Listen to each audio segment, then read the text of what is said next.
நாங்கள் வீடு வீடாக எட்டுமே சாப்பாடு முட்டை கொடுக்குறோம். எந்த வீட்டானு எட்டுமே கொடுக்குது? இந்த ஊருக்கு பாலடியே வரல. இந்திரா நகரம் ஒன்றுக்கு எத்தனையோ வாட்டி வந்து இந்த பாலடி திருப்பின்னு போய்க்குது.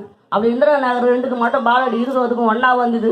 அதுக்கு மட்டும் சான்ஸ் ஆச்சு. இது மட்டும் வந்த பாலடியை வராத அளவுக்கு பண்ணிட்டாங்க. 30 அடி எத்தனையோ வாட்டி இந்த இடத்துக்கு பாலடி வரணும் பிரச்சனை பண்ணி ஜேசிபி வண்டியை அந்த கிளீன் பண்ணி அங்கே வந்து எல்லாம் பூஜைலாம் போட்ட பாரு அதெல்லாம் வராது, இது சான்ஸ் போயிடுச்சு கிடையாதுன்னு சொல்கிறாங்க.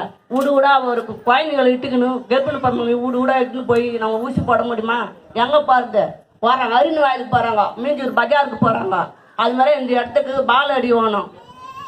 எத்தனையோ வாட்டி மூச்சு பண்ணி இது வேற நின்று போயிருக்குது. இந்த இடத்துக்கு பாலடி வேணும். குழந்தைங்க எங்கே எடுத்துன்னு போவாங்க? நர்ஸிங்க வராங்க, இவங்க குழந்தைங்களை எங்கே தீக்கின்னு போகிறது? அங்கங்கே ஓடுறாங்க குழந்தைங்களை ஊசி போட. கர்ப்பிணி பணிகளெல்லாம் தீக்கணும் பஜாருக்கு போகிறாங்க, கவர்மெண்ட் ஹாஸ்பிட்டலுக்கு வராங்க. இங்கே வந்து ஒரு பாலடி இருந்தால் இப்போ எல்லாம் குழந்தைங்களை இங்கே உட்கார வச்சு அந்த குழந்தைங்க சாப்பாடு முட்டை எல்லாமே கொடுக்கலாம். வர பாலடியே எத்தனை வாட்டி 10 வருஷம் ஆச்சு. 10 வருஷம் வந்து இந்த ஊரில் வந்து இந்த பாலடி வராத அளவுக்கு வழி நடத்துகிறாங்க.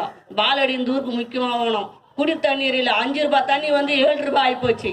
அண்ணாமலை நகருக்கு பட்டம் இல்லை எதுவுமே எங்களுக்கு அந்த இடத்துக்கு வர மாட்டேங்குது. லாஸ்ட்டாக இருக்கிறதுனால ஏதோ ஒன்று வெள்ள நிவாரி கூட ஏதோ ஒன்று அந்த ஊருக்கு அந்த இடத்துக்கு வர மாட்டேங்குது.